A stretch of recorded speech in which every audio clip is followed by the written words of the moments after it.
falenderoj shumë për kohën që keni ndarë, për të ndarë bashkërisht disa emocione të cilat lidhen me botimin që e keni përpara dhe me ngjarjen e madhe tonë historike të 25 viteve të marrëveshjes së Ohrit. Faleminderit veprimtarit palodhur që na ka grumbulluar, të dashurit Luan Veliu, i cili mbi 20 vite ka patur mbi barra në supet e tij rrugtimin e flakës së Janarit.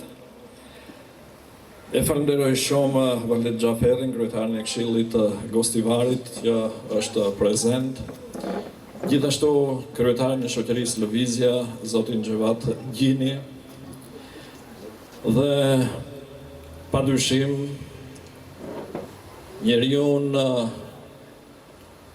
i cili, si që e dim të gjithë, por ne kronikantët edhe pjesa e botës mediatike pak më shumë, do shta nga informacionet, i rritur nën kujtimet, rrëfimet e tragjedisë që i ka ndodhur përpara shtëpisë së tij, aty ku në puset përpara shtëpisë kishim Kafka dhe masakrat e viteve të tmerrshme të 13-s, që i vogël padyshim në heshtje, por duke u betuar tek vetja, do të ndiqte një rrugtim jetësor për të sjellë dinjitet, jo hakmarrje, për të sjellë barazi, liri dhe për të vepruar deri në ditët e sotme pa u lodhur dhe duke qenë padyshim edhe sot shpresa jon, lideri ynë Zoti Ali Ahmeti.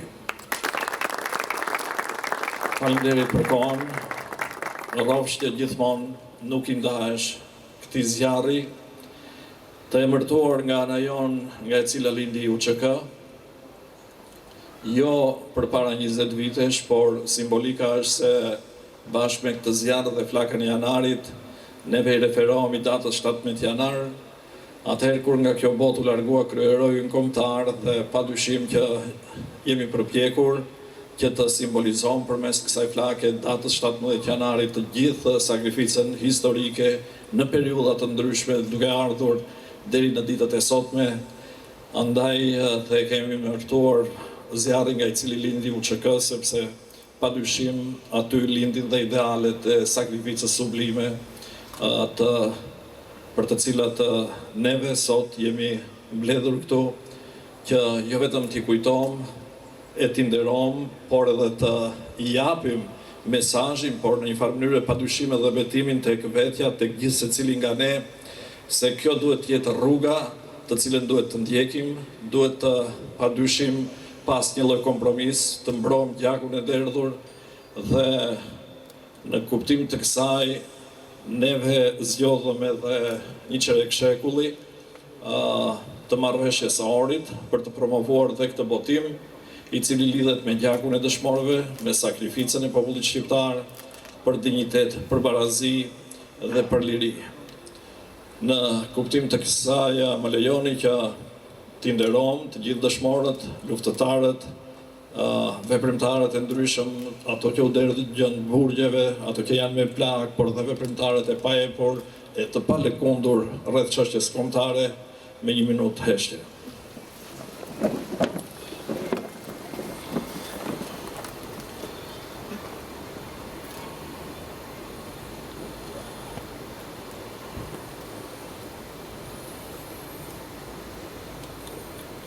Lavdije i përjetshëm qoftë, kujtimi për gjithë dëshmorët, luftëtarët e lirisë, veprimtarët e të gjithë njerëzit e çështjes kombë. Në numër dukemi pak, por vlera qëndron tek ajo çfarë ne përpiqemi që të plasojmë në opinion. Në këtë rast dua të falenderoj mediat, veçanërisht Televizionin Globi, një partner i vazhdueshëm i aktiviteteve tona për fshi flakën e Janarit.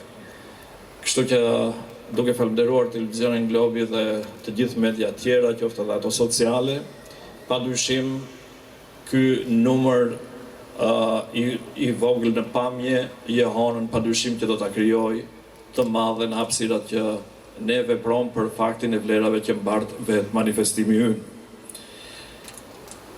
Tani që mos vonohemi më tepër, do të kalojmë nga fjala tek Arti, i cili na ka mbajtur gjallë, na ka frymëzuar, ka qenë një ushqim dhe vazhdon për të qenë një ushqim i ynë shpirtëror, padyshim, i cili në kohë të vështira ka qenë pikë referimi për të mbjellë tek vetja idealet e sakrificës për të cilat edhe jemi mbledhur sot këto për t'i nderuar.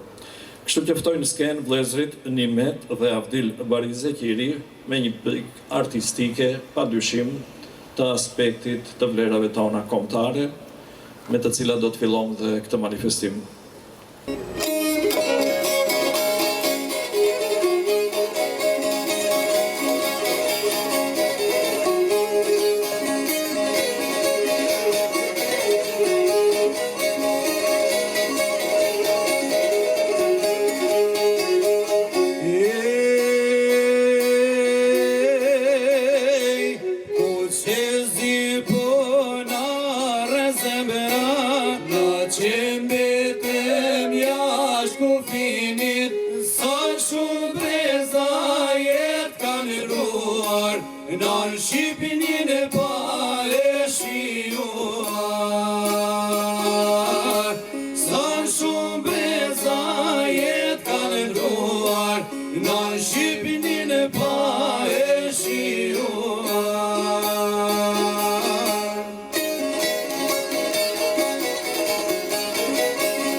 Falenderom vëllezrit Zekiri për këto emocione të cilat na falen dhe njëkohësisht për mesazhet të cilat mbart Kanga për një bashkim amanet të cilin nuk duhet harruar në rrugtimin tonë historik.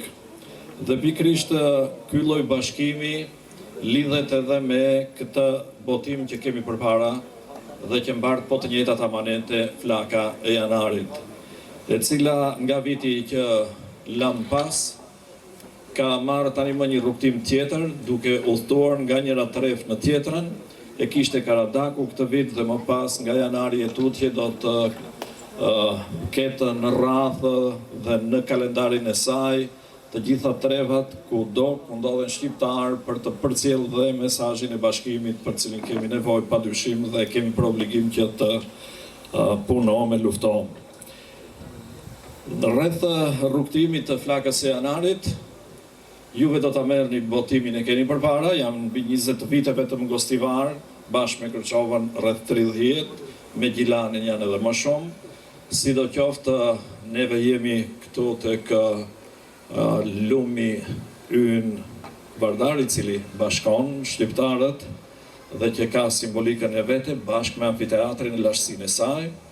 Kështu që për bashkimin që mbart në vete detyrën e amanetit flaka e janarit, ftoj që të marrë fjalën për të sjellë një përmbledhje të gjithë asaj çfarë ndodhet aty, bashkautori im, profesor Besnik Rameti, një veprimtar, intelektual, historian, i cili është i palodhur në misionin dhe detyrat e tij.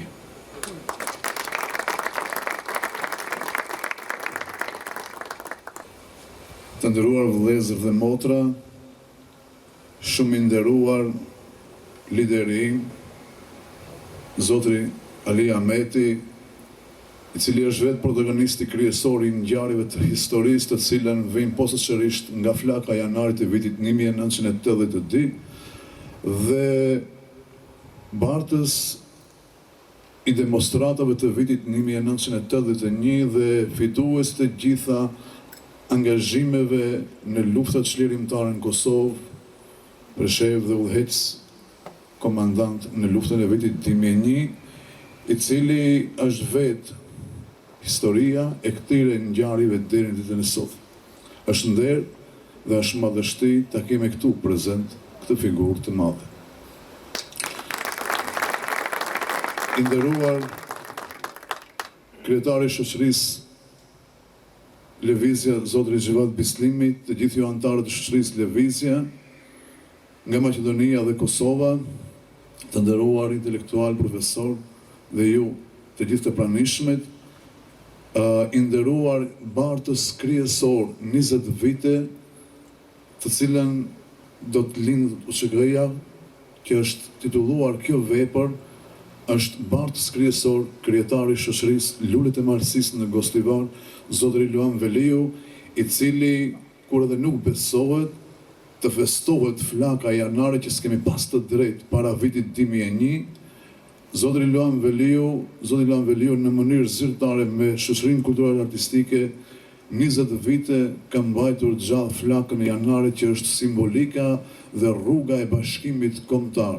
Posaçërisht, flaka e janarit është ndezur që më 17 janar të vitit 1468, që në kohën kur vdes Gjergj Kastrioti Skënderbeu, por ajo që i dha shtytje, ajo që i dha jehon, është edhe pse ran tre figurat vëllezrit Jusuf e Bardosh Gërvalla, bashkë me shokun e tij Kadri Zeka, të cilët u bashkuan për të treguar krijesës artificiale të quajtur ish Federatës Jugoslave, që është rënuar nga ajo ditë e 17 janarit të vitit 1982, që e kanë ndjekur shokët e idealit, të cilët në atë rrugë kanë ra figurat të mëdha të kombit shqiptar, pas tyre dhe Recep Mala, Nuhi Berisha, Fadil Vata, e deri te epoka më e rëndësishme e kombit tonë shqiptar,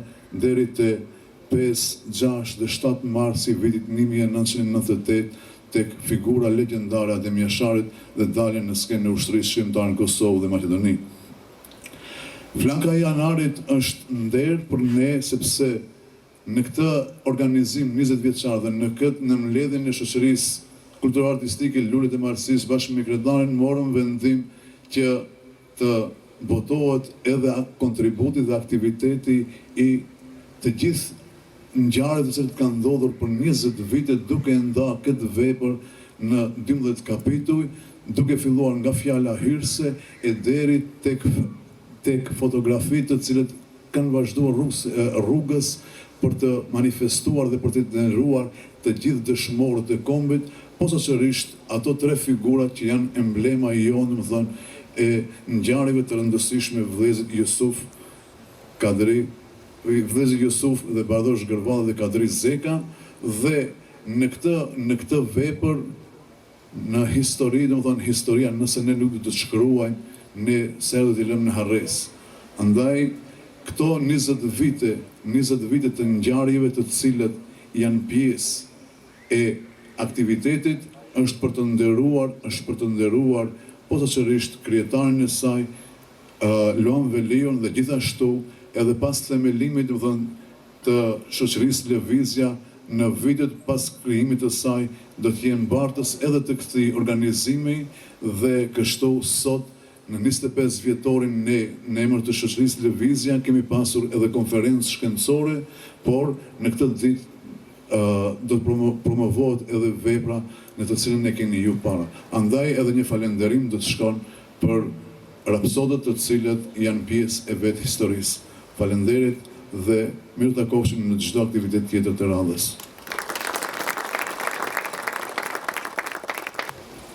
Kur jemi tek vepra dhe botimi, padyshim që për të realizuar vepra të kësaj përmase duhet mbështetje dhe më lejoni që të falenderoj veçanërisht me përullësi do të them qendrën analitike Abdulhakim Ademi Tetov, e cila është kujdesur në mënyrë shumë serioze duke mbështet daljen e këtij botimi në qarkullim. Faleminderit shumë. Dhe kur jemi tek fjala e cila na lidh me historinë, idealet cilat janë mbartur dhe duhet që t'i kemi gjithmonë pjesë të botës sonë shpirtërore, do të kalojmë në një pikë artistike e cila është historike. Është historike për faktin se do të vi në skenë jo vetëm një artist, por një intelektual dhe hulumtues, jo vetëm i folklorit, por edhe i aspekteve tjera të historisë, në gërmime të thella, të autoktonisë sonë, dhe kur jemi tek periudha e kaluar, e kemi në shumë raste të errët, jo të ndriçuar sa duhet, jo të gjithë personalitetet i kemi të evidentuara, por fal punës hulumtuese të artistit dhe intelektualit Bexhet Jagodini, përpara disa vitesh nxjerr në sipërfaqe një personazh, një personalitet i shquar i kohës së pavarësisë së Shqipërisë, por me origjinë nga trevat tona, nga Kërçova. Sefadin Kërçova është quajtur, ka patur nofkan e tij, cili ka pritur Ismail Kemalin në Bukuresht dhe kanë rrugtuar bashkarisht drejt Vlorës, ku edhe u shpall shteti ynë i pavarur. Në kuptim të kësaj, realizimi dhe krimtaria shkretë origjinale dhe një dëshmi se ne duhet të punojmë në drejtim për zbardhjen e figurave të kësaj të përmasave të këtilla, si Sefadin Kërçova, po me Mehmetali Ballazhi Toçku, nëse nuk gaboj, do të më përmirësoj Bexheti edhe gjatë interpretimit. Fjala është për artistin tonë.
fatin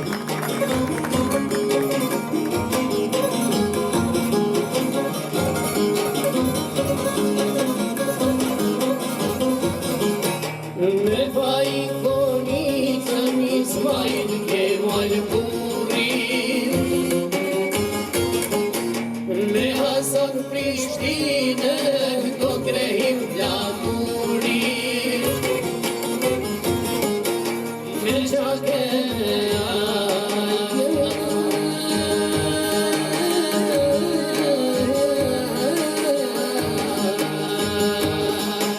jemi në trojet tona, do të jetojmë bashkë thonë, se fatin kërqova me Gjake jemi në trojet tona, do të jetojmë bashkë thonë, se fatin kërqova.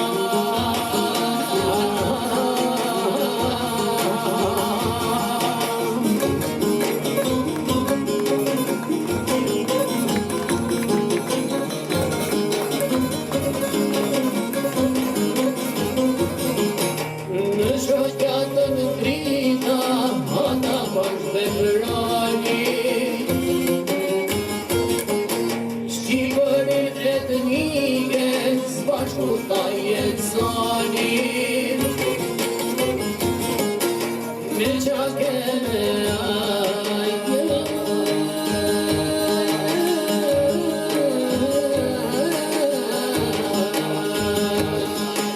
jemi në trojet tona, do të jetojmë bashkë thonë, se fatin kërqova me Gjake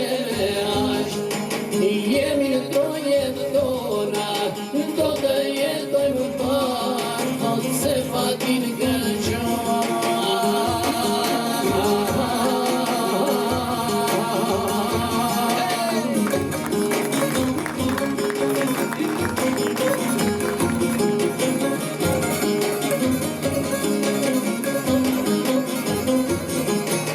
Kjetë njeri me zemën e me gjak shqiptari, ishte tre me emën me medali balashi, me Gjake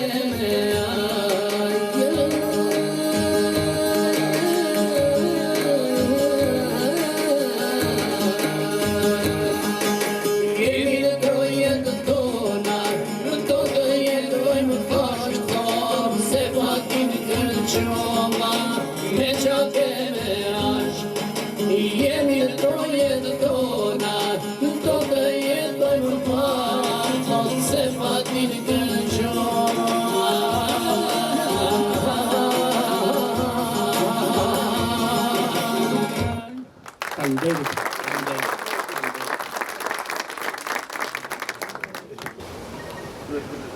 Kur jemi tek mesazhi do të jetojmë bashkë, që thot Bexhet Jagodini nga Sefadin Kërqova, në kuptim të kësaj edhe përpara 25 vitesh u bë sakrifica e derdhur me gjak për lirin dhe barazin e shqiptarëve për të jetuar të lirë, të barabartë në tokat e tyre të cilat i trashëgojnë nga koha e bris kur të tjerët nuk ishin pjesë e kësaj trollësie.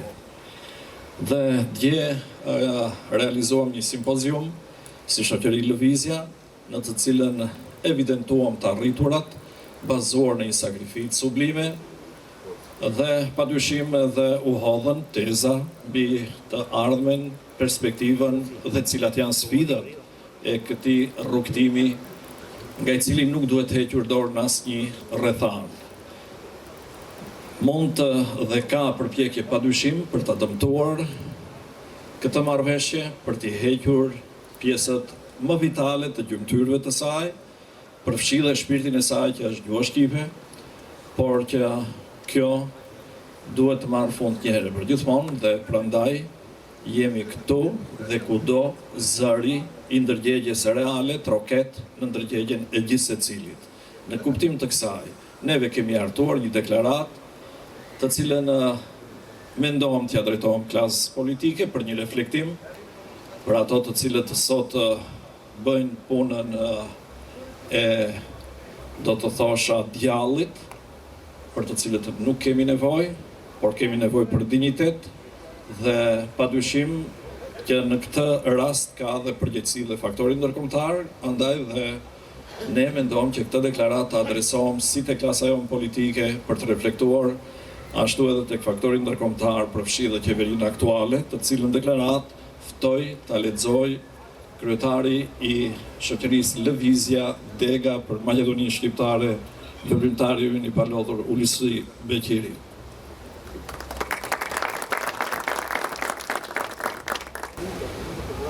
Deklaratë e shoqërisë Lëvizja, 25 vjet marrëveshja e Ohrit, arritjet, sfidat dhe perspektivat e Maqedonisë së Veriut. Me rastin e 25 vjetorit të marrëveshjes Kornisë të Ohrit, shoqëria Lëvizja organizoi simpoziumin shkencor kushtuar analizës së arritjeve, sfidave dhe perspektive të Maqedonisë së Veriut. Në kuadër të tij u paraqitën 15 teza shkencore, të cilat u trajtuan kontekstin historik të konfliktit të vitit 2001, procesin e arritjes së paqes, transformimit kushtetues, politik e shoqëror të shtetit, si dhe sfidat aktuale që lidhen me zbatimin e marrëveshjes Kornisë të Ohrit.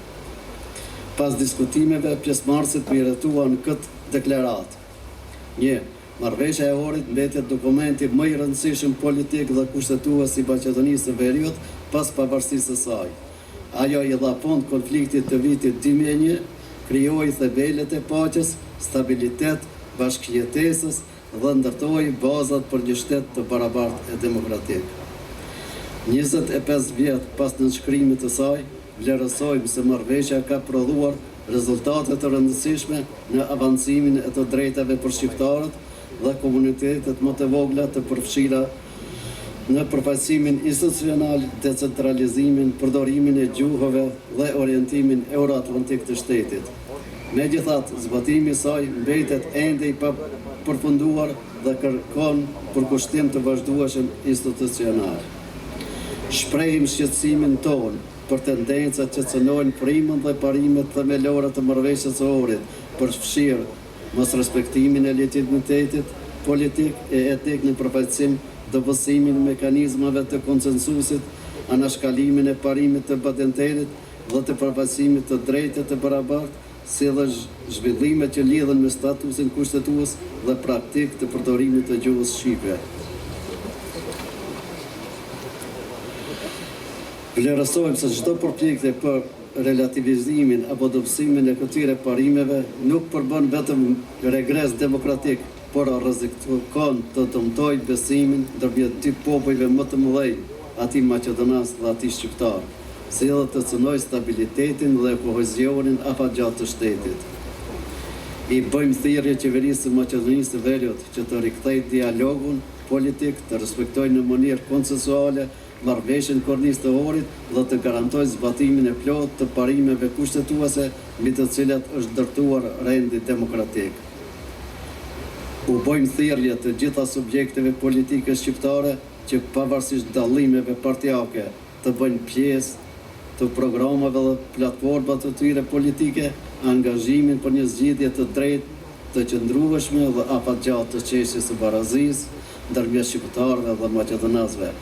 Si di popull shumicë në shtet, kjo kauz duhet të shndrohet në një platformë të përbashkët të gjitha forcave politike shqiptare dhe të mbarë populli shqiptar në Maqedoninë e Veriut. Vlerësojmë se stagnimi i procesit të integrimit evropian, përkeqësimi i klimës politike dhe dobësimi i standardeve demokratike krijojnë hapësirë për ndikime gjeopolitike që bien ndesh me orientimin strategjik euroatlantik të Maqedonisë së Veriut. Integrimin në Bashkimin Evropian mbetet alternativa e vetme që garanton stabilitet, zhvillim dhe siguri afatgjatë. U bëjmë thirrje Bashkimit Evropian, Shteteve të Bashkuara të Amerikës, NATO-s dhe gjithë partnerëve ndërkombëtar që të vazhdojnë të mbështesin dhe të monitorojnë zbatimin e marrëveshjes Kornisë të Ohrit, si garanci për paqen, demokracinë dhe stabilitetin në Maqedoninë e Veriut dhe në rajon. Devijimet nga parimet e saj nuk duhet të injorohen, por të trajtohen me përgjegjësi dhe vendosmëri. Shoqëria Lëvizja konsideron se dialogu politik, respektimi i kushtetutës, sundimi i ligjit, barazia qytetare dhe etnike, si dhe zbatimi plot i marrëveshjes së Ohrit, janë parakusht themelor për ndërtimin e një shoqërie demokratike, funksionale dhe të integruar në familjen evropiane. Në 25 vjetorin e marrëveshjes koordinisë të Ohrit, ritheksojmë se paqja nuk është një arritje e përhershme, por një përgjegjësi e përditshme.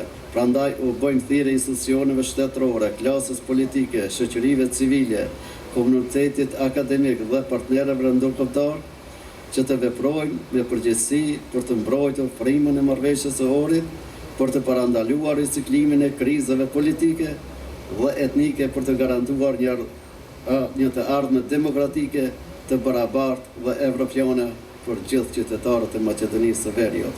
Faleminderit. Falenderoj Bacenulusi. Vazhdo me një pikë muzikore po prapë e cila sjell padyshim historinë e saj të re dhe çdo tref ka dëshmorët e saj, ka veprimtarët e saj, si edhe gostivari padyshim, por artisti ynë ka zgjedhur një nga ato, të cilit neve disa vite përpara i realizuam dhe një akademi përkujtimore. Bëhet fjalë për Ismail Mehmedin, komandant Fishekun, apo ashtu siç neve na pëlqej për ta quajtur shqiponja e 3 foljeve të UÇK-s për faktin e veprimtarisë së tij të shtrirë në 3 luftrat tona çlirimtare. Të gjithë e njohim, padyshim është një personalitet i artit, i botës artistike, i cili me zërin e tij ka qenë prezent edhe në Prishtinë dhe në Tiranë përmes radiove të Tiranës dhe Prishtinës, ku don manifestime të përmasave kombëtare, pra përmes zërit atij identifikohet pollogu dhe gostivari me artin, kulturën dhe trashëgimin ton folklorike. Ai është Sinan Zylbeari, artisti ynë i mirënjohur.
Gjithmonë mbetet gjallë.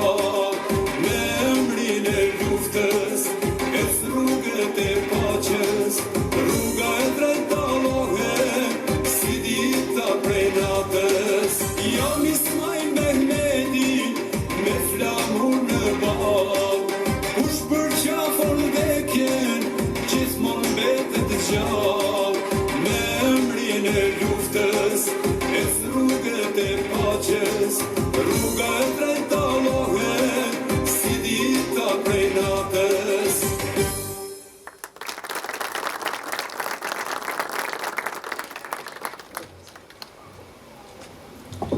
Falenderom artistin Sinan Zylbeari, ndërkohë që fjalën do ta ketë kryetari i shoqërisë Lëvizja, një personalitet i heshtur, me një veprimtari të ngjeshur, i palëkundur në qëndrimet e tij dhe padyshim i paepur. Në qoftë se do të japi leje lideri ynë, ftoj kryetarin e shoqërisë Lëvizja, zotin Vjeni të marrë fjalën. Mirëmbrëma shok, miq, zonja, zotrinj, qytetarë të qytetit tonë të bukur Gostivarit. Mirëmbrëma i dashur Ale, një përshëndetje e veçantë kuptohet që gjithmonë për Alion, të cilin e dua më të fuqishëm se dje, më të ri se dje, me kauza, me ide, me angazhime, me përpjekje për konsolidimin e mëtejmë të shtetit të Maqedonisë, për arritjen e barazisë së plot me disë dy popujve tanë, popullet Maqedon dhe ati shqiptar.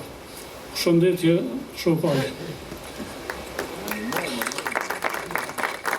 Knaqësi e veçantë të jesh i pranishëm në përurimin e librit, si që është ky, Flaka e Janarit, i cili u realizua me angazhimin e palodhur si gjithmonë të Luan Veliut, Bekim Adilit, të shokëve tanë të shoqërisë Lëvizja dhe të bashk shokëve tjerë që u përpoqën dhe realizuan këtë libër që sot na sollën këtu që ta përurojnë.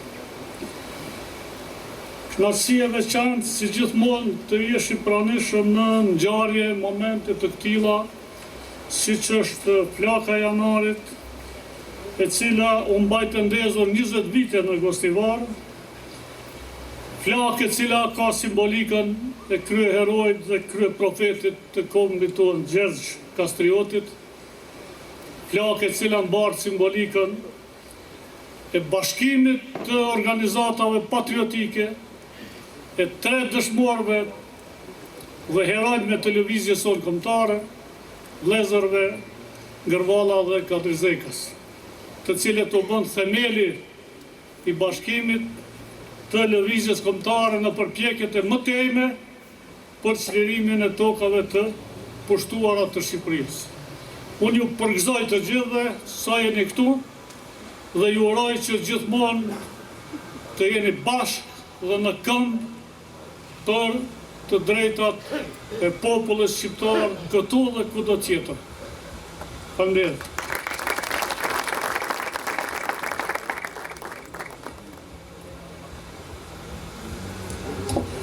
Pa humbur kohë, do të ndjekim një reportazh rreth 15 minuta, diçka e tillë, dedikuar rrugtimit 25 vjeçar dhe që lidhet me shkaqet dhe arsyet e fillimit të luftës së vitit 2001 dhe çfarë prodhoi ky konflikt dhe kush janë detyrat e perspektivës dhe të ardhmes sonë. Faleminderit për vëmendjen, nuk do të mërziteni besoj. Janë dëshmi origjinale të kohës të sjellë nga personalitetet më me renome për periudhën në të cilën u zhvillua lufta vitit 2001. Shikim këndshëm.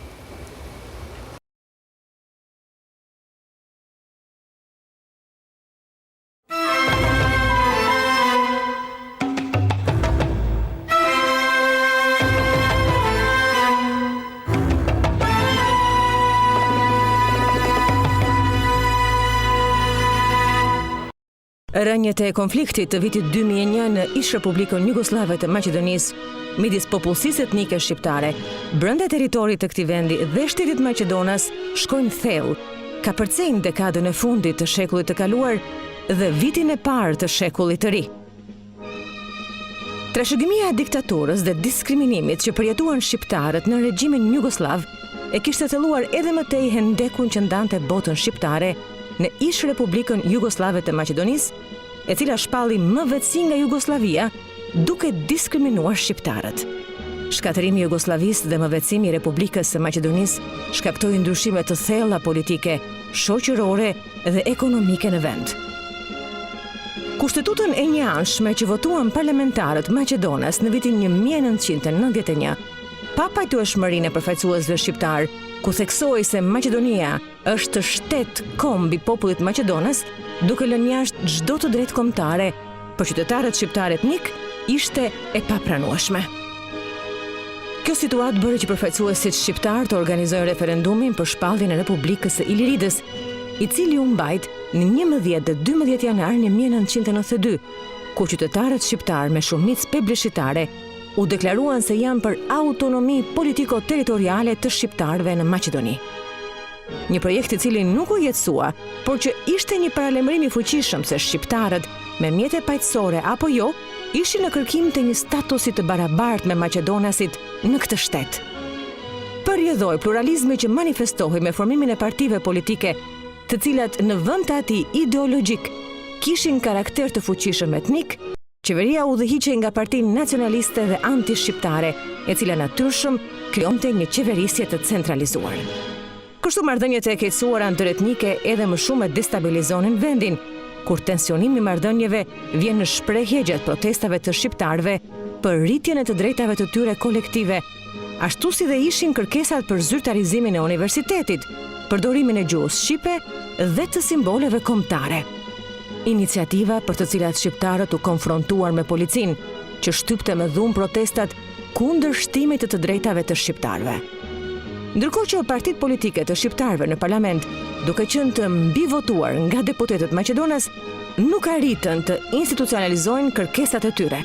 Në krahun tjetër, lufta e popullit shqiptar në Kosovë për liri dhe pavarësi nga regjimi serb ishte edhe një thirrje drejtuar ndërgjegjes kombëtare të shqiptarëve të Maqedonisë, edhe për faktin se në radhët të ushtrisë shërimtare të Kosovës, në mesin e shumë luftëtarëve të lirisë nga truallësia shqiptare e këtyre anëve, njëri ndër themeluesit e saj ishte Ali Ahmeti nga Zajazi i Kërçovës, qënja e të cilit si luftëtar lirie nxiti edhe më shumë paranojen e qeverisë maqedonase, e cila ashtu siç shkruan të shtypi Kosovës, u angazhua në një gjuhët i shtrigash kundër ish luftëtarëve të ushtrisë shërimtare të Kosovës në të gjithë Maqedoninë.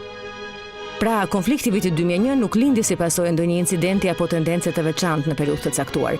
Ai ka ekzistuar ka herë, përgjithsisht në formë të heshtur, sipërfaqësisht të pazhvilluar, hera e herës me shpërthime të mbuluara shpejt e me pasoja vetëm për shqiptarët. Kështu, për shkak të represionit sistematik nga ana e sistemit, kryengritja e shqiptarëve kulmoi me konfliktin e armatosur në fillimin e vitit 2001. Një rebelim i shqiptarëve të Maqedonisë që filloi dhe mbaroi me përpjekjet për të arritur që të gëzojnë barazinë e mohuar. Ishte fillimi i vitit 2000, kur gazetat kosovare Koha Ditore, Bota Sot, Rilindja dhe Kosova Sot botuan një komunikat të shkurtër, në atë kohë për një formacion të panjohur ushtarak që merrte përgjegjësinë e një sulmi zhvilluar kundër një patrulle të policisë në Gostivar. Por me gjithë përpjekjet nga shumë anë për të ruajtur atë që e konsideronte dhe turmentonte politika maqedonase e kohës si oazin e paqes, Maqedonia shpërtheu. Pas ngjarjeve të para që ndodhen në Tearc, Tanush dhe Sharr, media filloi të fliste hapur për mundësinë e një lufte. Modeli maqedonas i shoqërisë multietnike u pranua i dështuar nga vetë Solana, shefi politikës i jashtme të Bashkimit Evropian. Kështu që në fillim e televizjes së armatosur në Maqedoni, shtypi lajmëroi për një vulkan që po përgatitej të shpërthente.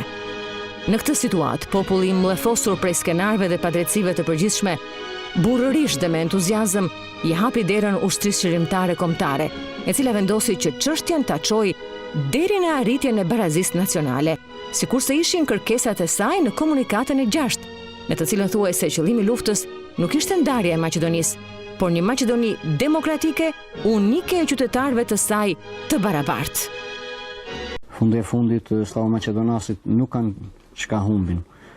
Ato kanë fituar, bashkë me ne do të fitojnë demokracinë e mirëfillt, kurse ne barazinë. Konflikti armatosur filloi me disa aksione të UÇK-s më 22 janar të vitit 2001. Më saktësisht me sulmin e stacionit policor në Tearc të Tetovës, ku humbi jetën një polic maqedonas, për të vazhduar në fshatin Tanush, rrethina e Shkupit, e ku diku nga mesi muajit shkurt së shpejti u zgjerua edhe në fshatrat e Tetovës, në disa pjesë të qytetit, në rajonin e Likovës, rrethinën e Kumanovës dhe në disa fshatra të Shkupit, si në Haraqin, Radush dhe Luboten. Popullata shqiptare moralisht dhe materialisht plotësisht e përkrahte UÇK-n, kurse popullata maqedonase përkrahte armatën e Maqedonisë dhe policinë. E megjithatë, fatmirësisht, nuk kishte konflikt direkt mes popullsisë civile që kontribuan për anashkallimin e luftës qytetare në Maqedoni. Përmes zhurmës së kësaj lufte u sensibilizua dhe mobilizua edhe faktori ndërkombëtar për skaja tip politik shqiptar. I'd like to tell you on behalf of the European Union that we are going to support this part of the country, that we are going to do it politically, that we are going to do it economically. I think that being here, being in the place where I am, I have to interpret the words of Mr. Powell saying the battle, not in the sense of the physical battle, the battle to stabilize the Balkans. Still we have a lot to do, and we are trying to do it, the Europeans and the Americans together. Por përkundër kësaj, gjatë konfliktit u inkuadrua edhe ushtria, sulme përmes të cilave u bombarduan shumë fshatra shqiptar, ku si pasojë kishte viktima të pafajshëm, djegje, shkatrime pronash dhe shtëpish, si dhe largim të popullatës nga vatrat e tyre. Operacione ushtarake në të cilat për mungesë besimi nuk përfshinin pjesëtar të uniformuar shqiptar. Përkundrazi, policia e asaj kohe për të përforcuar radhët e saj, formoi njësinë speciale Luanët, e cila përbëhej kryesisht nga vullnetar maqedonas. Forcat të uniformuara jashtë strukturave të rregullta policore, të cilat popullata maqedonase i konsideronte si mbrojtës të vendit, për dallim nga popullata shqiptare, e cila këto forca paramilitare i shihte si një mundësi në përhapjen e luftës qytetare.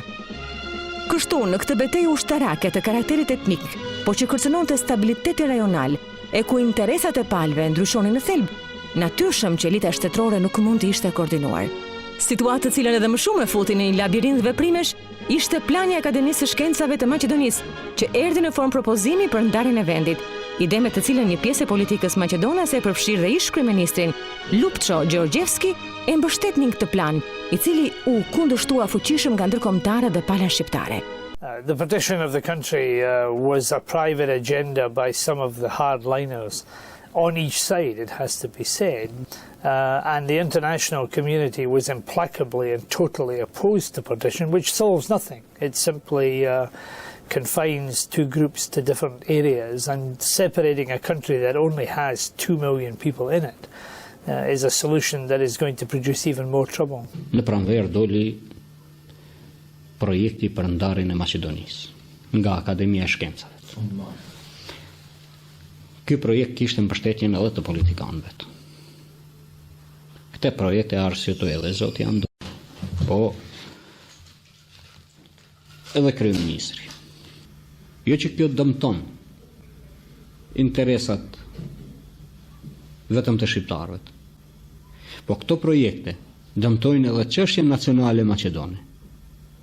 J'ai toujours dit depuis le début à mes interlocuteurs qu'il n'y aurait jamais une seule révision de frontières dans cette région, que ni l'ONU, ni l'OTAN, ni l'Union européenne, ni les États-Unis n'accepteraient le moindre changement de frontières, et donc a fortiori n'accepteraient pas l'idée de la Grande Albanie ou de la Petite Macédoine. Et nous leur avons dit, ça ne comptez pas sur la communauté internationale pour aller dans cette direction, nous n'accepterons jamais. The actual leaders of the country that were together in Norwich never put that possibility on the table, never. That option was in the newspapers, it was in other places, but never in the moment in the negotiating table. Për shkak se gjendja e krijuar në terren kërcënonte seriozisht paqen dhe stabilitetin në rajon, sidomos pas situatës së krijuar në Haraqin, bashkësia ndërkombëtare u detyrua që në mënyrë direkte të përfshihet për zgjidhjen e konfliktit. Well, in Haraqinovo, because I think that was really the most dangerous moment, the NLA had moved forward close to the capital, and that was a direct threat to the government in Skopje.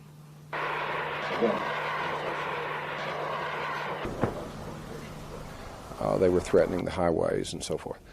But they didn't have the force to hold it, and so it was a situation in which the Macedonian army would have to conduct a perhaps very bloody attack, or the guerrillas would stay there. Меѓутоа се разбира за таквиот вид на војување, сигурно дека една страна, нели, треба да победи, меѓутоа прашање е колку се време е потребно за таков еден судир, нели, и колку жртви треба да, нели, бидат однесени.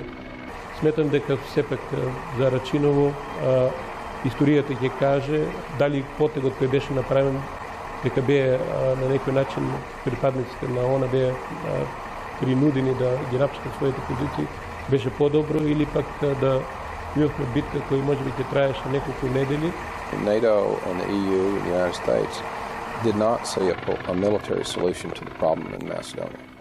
And the situation in Arachinovo could have been resolved, I suppose, through a military operation, but that would have meant a lot of Macedonians would have died, the town would have been destroyed, and a lot of Albanians would have died.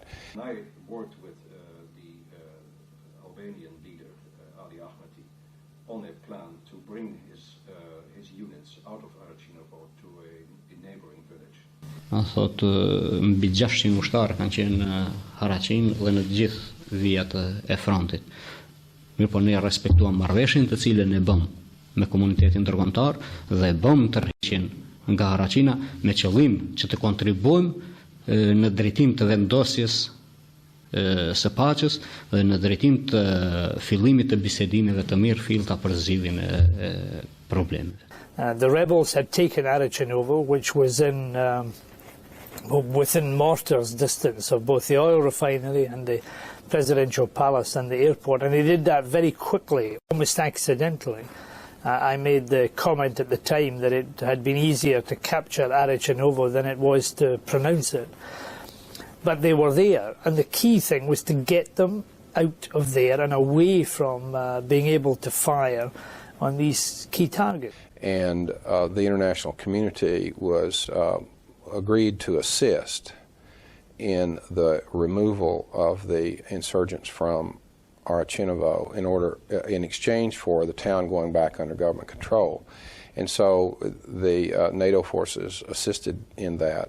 By the way, they did that with the full knowledge, cooperation, and so forth of the government, of both sides, in conducting the relief of Arachinovo. I was a bit dismayed afterwards that what was a real triumph by the Macedonian government in getting rid of these guys from that position was seen in some ways as being a national humiliation.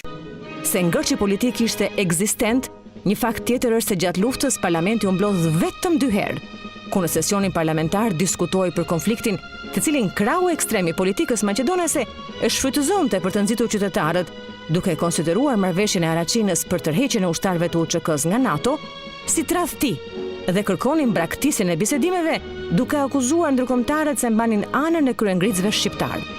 Zëra destruktiv të cilët përmes organizimit të protestave i bën impresion presidentit Trajkovski që të shpallë gjendjen e luftës, trysni të cilës fal mbështetjes në ndërhyrje së faktorit ndërkombëtar, ai e shmangu. Точно дека Тетово е македонски град и никој нема да го земе. И ќе остане македонски град. И сите повторно треба да се вратиме да живееме заедно со нашите пријатели. Било кој да бил, дали албанец, турчин, влак, србин или македонец. Ве молам, повикајте се на развод и трезеноста. А јас верувам тие денеска што најмногу викаат, tije ko sega birat povikani ke begat vedosh në svoje të domovi. Qeveria, duke funksionuar në mënyrë kaotike, duke qenë pa koordinuar, nuk arriti të jepte fund konfliktit për shuarjen e të cilit u angazhuan edhe Shtetet e Bashkuara të Amerikës, duke deleguar që të përfshihen në dialog nivelet më të larta të administratës, ashtu siç ishte edhe vizita që realizoi në këtë periudhë kritike sekretari i Shtetit Colin Powell. You're facing a challenge which you must meet. And that is to show to the rest of this region and to show to the world that people of different backgrounds, different ethnicities can come together in peace and find a way to resolve differences through political dialogue and through a common commitment to a single state. and I use the opportunity to explain to him the roots of the crisis in Macedonia. The roots are linked with the concept of the state, which creates a lot of frustration among the Albanians. And I stress again the issue of dialogue when we can talk about every open question within the society. Kështu, Bashkësia Ndërkombëtare përmes përfaqësuesve të saj, François Letoar nga Bashkimi Evropian dhe James Perdue nga SBA, i detyroi autoritetet vendase që të ulen në tryezën e rumbullakët për të shmangur luftën qytetare. Kështu, në ndrysninë e Bashkësisë Ndërkombëtare, BE, SBA dhe NATO, u formua qeveria e koalicionit të gjerë, e përbërë nga 4 partitë më të mëdha politike, 2 nga krau Maqedonas, VMRO, DPMNE dhe LSDM-ja, dhe 2 nga pala shqiptare, PDSH dhe PPD. We arrived around the 1st of July and started intense negotiations shuttling around the city of Skopje. But Skopje was very politically charged at that point. And there were a number of demonstrations and we were having to go from this place to that place. C'est moi qui ai proposé au président Trzaskowski, à un moment donné dans la discussion, en juillet, d'aller à Ohrid pour enfermer les négociateurs, les 4 dirigeants des principaux partis, pour rester au même endroit et pour qu'on puisse continuer la négociation. Lufta e armatosur ndërmjet kryengritësve shqiptar dhe forcave të sigurisë maqedonase zgjati rreth 7 muaj. Pas shumë betejësh luftarake, atyre politike dhe përpjekjeve diplomatike, përfundimi i luftës u rumbullaksua në tavolinën e bisedimeve me negociata ndërmjet palëve të infiltruara në vorbullën e kësaj lufte, e cila mbolli një marrëveshje ndërmjet shqiptarëve dhe maqedonasve, e njohur si marrëveshja e Ohrit, në të cilën u synuan që të arrihet një barazim mes komunitetit maqedonas dhe shqiptar dhe krijimin e një stabiliteti dhe prosperiteti për këtë pjesë të rajonit ballkanik. Се надяваме дека подпишувањето на овој договор ќе биде поздравен и оценет како едно трајно решение за излез не само од кризата, меѓутоа за изградбата и просперитетот на нашата држава. Верувам дека со една сериозна имплементација и напори од сите страни, на политичките партии и на граѓаните, ќе успееме со овој рамковен договор да дојдеме за кратко време во оние односи што ги имавме негде пред 6 месеци. Marë përgjegjësinë para kësaj fortore që të punoj që nga pala shqiptare drejt popullit të Maqedonas që të vinë mesazhe të mira, mesazhe dashamirëse dhe mesazhe konstruktive. This agreement today is a first and crucial step in taking this country away from civil war and returning it to normality again. We wanted to help them to construct a country with a brilliant future and closer to the European institutions. We wanted to help them to construct a country in which everybody could feel at home under the same constitution. Negotiations. And several people are responsible. Leaders in Macedonia have a chance to do something other leaders in the former Yugoslavia failed to do, to prevent a war and the enormous destruction and human suffering. Et je voudrais dire à Xavier Solana que je suis très fier d'être ce soir un Européen qui a travaillé sous son autorité pour le succès de la politique européenne dans les Balkans et ici en Macédoine.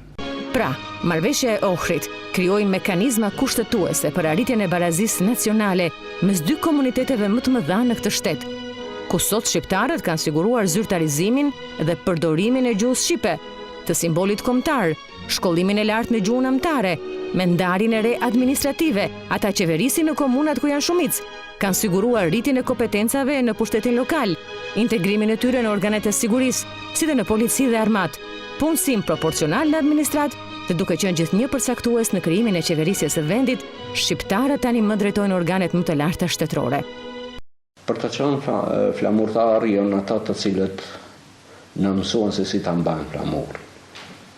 Dhe ky flamur është ngrit lart e më lart nga ushtria shërimtare kombëtare dhe gjuha si kapitull i takon ushtrisë shërimtare kombëtare pa angazhimin e kësaj ushtrie.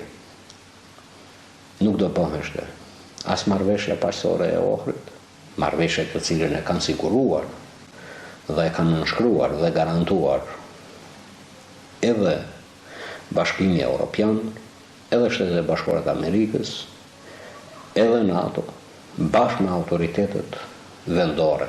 Unë dhe të gjithë bashkëveprimtarët e mi, bashkëpatriotët e mi, jemi krenarë, që jemi angazhuar, e kemi lëvizur për së mbari Ortekun, një Ortek i cili nuk ndalet më, po duhet nga pak edhe generatat që vinë pas nesh të ndihmojnë për të robullaksuar tërësisht me një sukses të plotë. Një ndryshim esencial i cili u arrit pasi ushtria shërbimtare kombëtare u mbështet pothuajse nga të gjithë shqiptarët në Maqedoni dhe i tërë kombi shqiptar në Ballkan, duke mos harruar këtu kontributin e jashtëzakonshëm të diasporës shqiptare në Evropë dhe në SBA, si dhe ndërhyrjes të faktorit ndërkombëtar që zhvilluan dialogun mes palëve në konflikt deri në arritjen e marrëveshjes, periudhë për të cilën nuk kishin të pakta edhe kronikat e realizuara nga mediat më të fuqishme botërore, përfshirë edhe CNN-in, që ka realizuar një reportazh në të cilin mes të tjerash thuhet: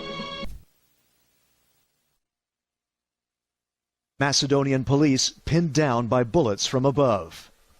The frustration starts to show as they seem unable to stamp out ethnic Albanian rebels firing down from a mountainside. Fire breaks out as Macedonian forces pound the mountain with heavy machine gun fire. Police also use shoulder-fired grenades, but the rebels appear to stubbornly hold on.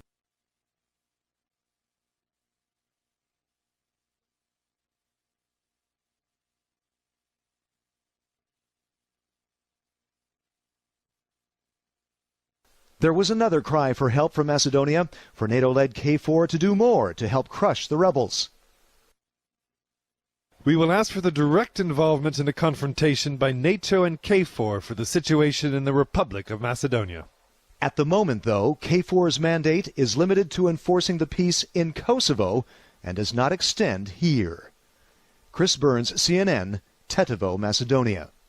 Andaj, lufta e vitit 2001 dhe ushtria shërbimtare kombëtare janë pjesë të jetë e rëndësishme e historisë së popullit shqiptar në Maqedoni, si dhe kombit shqiptar në tërësi, edhe për faktin se ky revolucion i larë me gjak mori vullën e 3 qendrave vendimarrëse botërore në arritjen e marrëveshjes së Ohrid, në të cilën figurojnë nënshkrimet e përfaqësuesve të NATO-s, SBA-ve dhe Bashkimit Evropian. Si epilog përmbyllës, argumentet flasin se marrëveshja e Ohrid si dokument me vlerë ndërkombëtare dhe e afirmuar nëpër masa globale është pjesë e historisë së popullit shqiptar në Maqedoni, si dhe kombit shqiptar në Gadishullin Ilirik, ku në vimësi obligim kombëtar është detyra e klasës politike dhe elitës akademike shqiptare që të përkushtuar të punojnë në mënyrë konstante që shqiptarët e Maqedonisë të arrijnë objektivat e tyre historike, aspiratat e të cilës rrugë për t'i trasuar i ka siguruar lufta e vitit 2001. Historinë e krijon njerëzit me ideale, të gatshëm për flijim dhe e bëjnë heronjtë e saj, lavdia e të cilëve do të jetojë deri në përjetësi.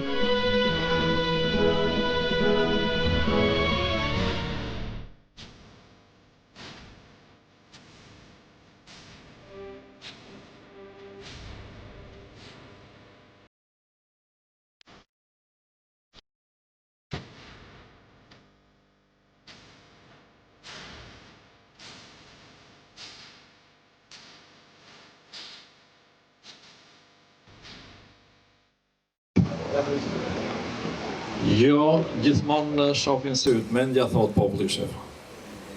Edhe sytë e mi nuk e vërejtën këtë detaj për faktin se u fokusuan edhe pse e kam parë kush e din se sa herë tek kjo periudhë e lavdishme e popullit shqiptar, e cila ka një emër dhe kryefjala e gjithë kësaj, që tronditi padyshim për herë të parë kancelarit e të gjithë botës, ku problemi i shqiptarëve të Maqedonisë ishte pjesë e agendës e Washingtonit, e Brukselit, e vendeve ndihmarrëse, e NATO-s, ishte fal sakrificës të popullit shqiptar, organizimit të ushtrisë shërbimtare kombëtare me prisin e saj Ali Ahmetin. Faleminderit kombëtar. E di që e ke të vështirë, ndoshta për të thënë atë çfarë ka ndodhur për shkak se vëmëtaria juaj shtërjet mbi gjysmë shekulli, po ne do të kishim patur dëshirë të ndjohëm qoftë edhe 2 fjalë për këtë ngjarje. Fjala është për ju.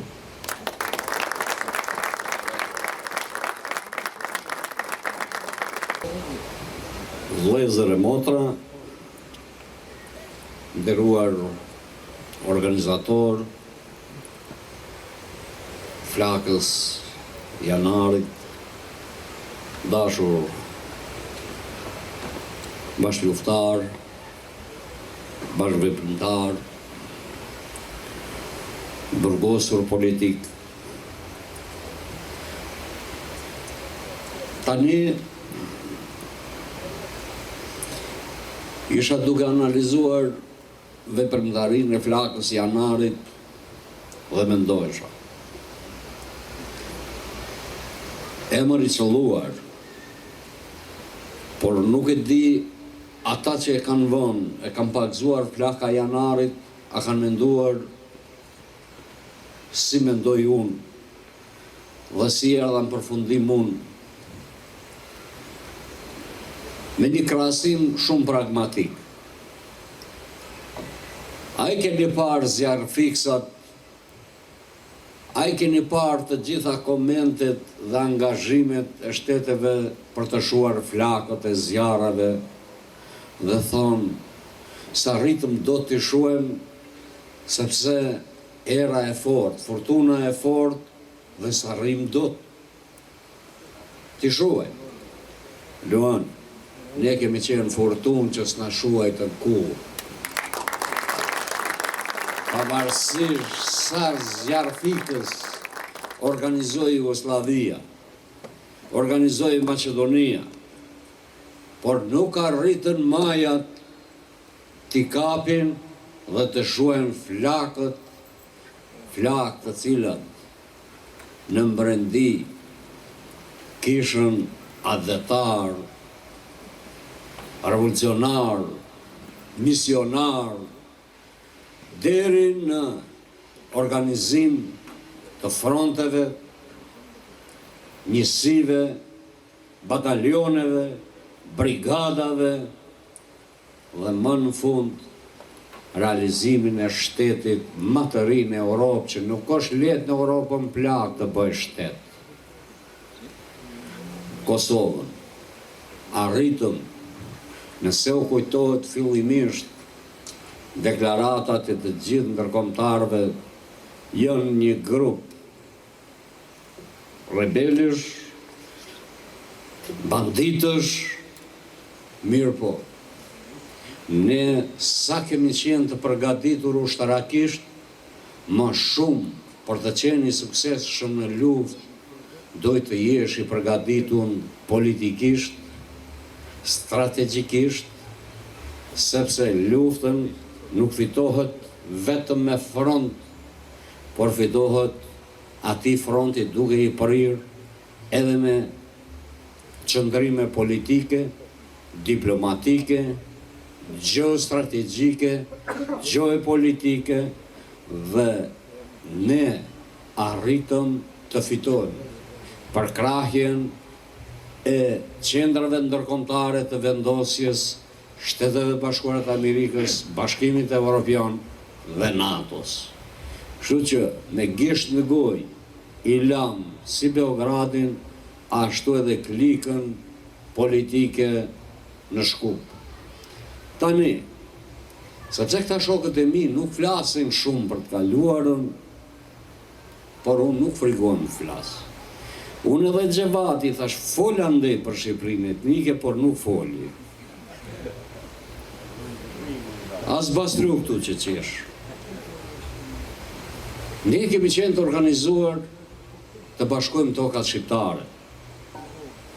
Gjëra ndryshuan në vitet 90-ta, me rënjen e murit të Berlinit. Atëherë ne kemi vënë në analizë tepër të thellë se si do veprojmë. Ne në Kosovë, Macedoni, Lugin Preshevës, Malësit Madhe. Dhe janë vënë 5 zona veprimi ushtarake. Zona 1 ka qenë Kosova, zona 2 ka qenë Macedonia, zona 3 Lugina e Preshevës, zona 4 Malëzia e Madhe, zona 5 ka qenë Evropë, Amerikë, Australi, Turqi, gjithë kush trihen shqiptarët si do veprohet me të gjitha këto zona. Kështu që kjo situatë dhe kjo veprimtari është përgatitur në planin gjeostrategjik me goxha investim dhe përgatitje si ato ushtarake, ashtu edhe ata përgatitje politike. Ne kemi realizu aspirata të flakës e janarit që nuk u shu kur, që e thanë historianit, që nga 1468 që është ndez me pushuar zemrës së Skënderbeut, deri në realizimin e aspiratave të shokëve tanë të rënë për liri, që pas përfundimit të luftës së dytë botërore dhe fillimit të luftës kundër shqiptarëve të organizuar nga Beogradi me vazal në Shkup e në Podgoric për realizim dhe dëbim e pastrim të tokave shqiptare për 45 vjet me radh, 1945-1990, deri në shpërbërjen e Jugosllavisë. Perandoria jugoslave filloi rënimin 1981, gurët e themeleve ju luajtën dhe i dham fund misionit ton në 2001 për 20 vite. Pa ndërprer në kontinuitet të gjitha forcat patriotike, adhetar, burgosur politik, misionar, bashk realizuam një kryengritje të përbashkët. Në Kosovë shtet, në Maqedoni shqiptarët me shtet, me simbole kombëtare, me gjuhën e vet, me institucione. Tjetër është që këto vazal të vogël nuk e kanë lëviz dhe nuk e mbrojnë, pak rëndësi ka kjo. Ne s'na dridhet qerpiku se të gjitha të arriturat i kemi jo dhurat, për me gjak. Dhe aty ku derdhet gjaku, as thahet, as lahet. Faleminderit shumë. Lavdi të gjithë të rëndë të miri, uroj shnet, suksese dhe mos u dalë që i kur dhe veprimtarin tuaj patriotike.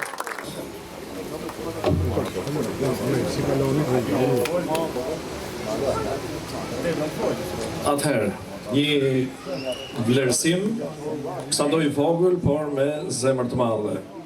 Dekorat nga Lulet e Malësisë, si mbartëse e flakës janarit, i akordohet si dekoratën deri liderit shqiptar Zotit Ali Ahmeti, themelues dhe pris i ushtrisë çlirimtare kombëtare.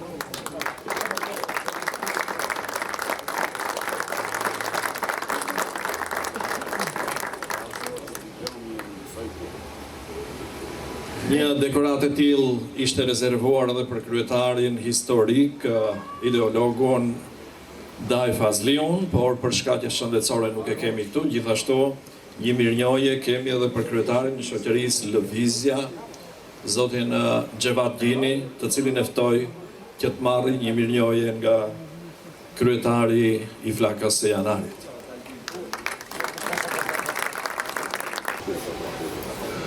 Ajo është e jote.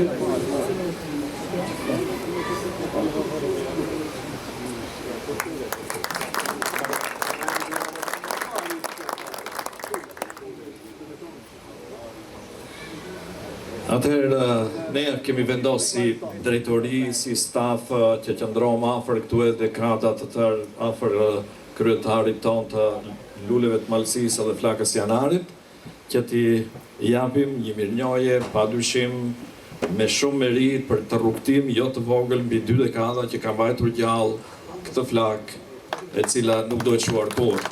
Ftoj kryetarin e Këshillit Organizativ Arsim Dishën, nuk e di, këtu është, që t'ja japi kryetarit të tij këtë mirënjohje, i cilësuar si një nga kolonat e qendresës së këtyre 20 viteve rrugtuar bashkë me kryetarin Luan Veliu, i shoqëruar padyshim edhe nga Vjollca Baftiu. Respekt Vjollca.